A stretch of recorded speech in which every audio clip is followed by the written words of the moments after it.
नमस्कार, स्वागत है आपका नेक्स्ट 9 स्पिरिचुअल में। आज हम बात करेंगे सीता माता द्वारा दिए गए श्राप के बारे में।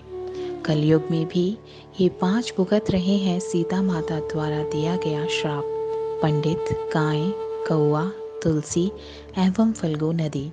हिंदू धर्म में मौत के बाद इंसान की आत्मा को शांति मिले, इसके लिए विधि विधान से पिंडदान की विधि को निभाना आवश्यक है, जिसमें हमारे द्वारा दान एवं ब्राह्मणों को भोजन करवाने का प्रावधान है। इससे उनकी आत्मा को तृप्ति मिलती है। इस पृथ्वी पर पिंडदान के लिए सबसे पवित्र जगह गया को बताया जाता है। जब प्रभु श्री राम 14 वर्ष के वनवास पर गए थे, तब राजा दशरथ इस वियोग को नहीं झेल सके और उनकी मृत्यु हो गई।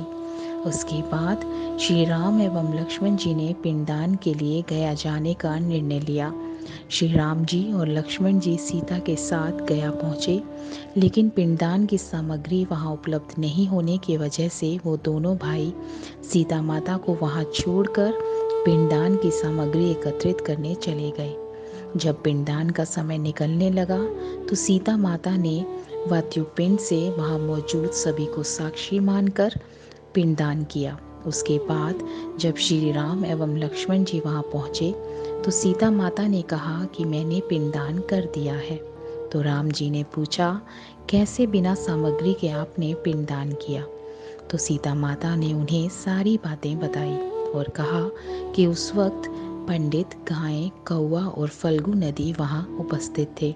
आप इन चारों से पता लगा सकते हैं। तो भगवान राम ने वहाँ मौजूद सभी को पूछा तो सभी ने मना कर दिया, लेकिन वहाँ पर मौजूद वट वृक्ष ने सारी बातें सही सही बता दी।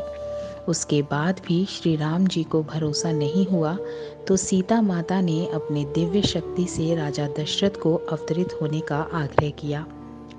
तब राजा दशरथ जी अवृत होकर पिंडदान की बातें बताई। तब श्री राम जी को विश्वास हुआ। इसके बाद सीता माता को उन चारों पर क्रोध आया। फिर वहाँ मौजूद सभी को श्राप एवं वट वृक्ष को वरदान दिया। तो आइए अब जानते हैं कि सीता माता ने क्रोध में इन्हें क्या श्राप दिया। पंडित को श्राप में सीता माता ने यह कहा कि तुम्हें कितना भी दान मिले, लेकिन तुम कभी संतुष्ट नहीं हो पाओगे। गाय, सीता माता ने गाय को श्राप देते हुए कहा कि तुम लोगों के लिए पूजनीय होते हुए भी लोगों का जूठा खाने के लिए मजबूर रहोगी। कौए को श्राप देते हुए कहा कि तुम हमेशा लड़ते हुए झुंड में खाओगे, अकेले तुम्हारा कभी पेट नहीं भरेगा। तुलसी, सीता माता ने तुलसी जी को गया के धरती पर कभी नहीं उगने का श्राप दिया। फल्गु नदी, सीता माता ने फल्गु नदी को श्राप देते हुए कहा कि जा तू सिर्फ नदी मात्र रहेगी, तुझमें कभी पानी नहीं रहेगा। इसी वजह से यह नदी आज भी सूखी रहती है। लेकिन सभी को श्राप देने के बाद वट वृक्ष को वरदान भी दिया, जो आज भी फलता फूलता नजर आता है। वट वृक्ष को सीता जी का आशीर्वाद मिला कि उसे लंबी आयु प्राप्त हो और दूसरों को हमेशा छाया प्रदान करेगा तथा पतिव्रता नारी तेरा स्मरण करके अपने पति को दीर्घायु की कामना करेगी।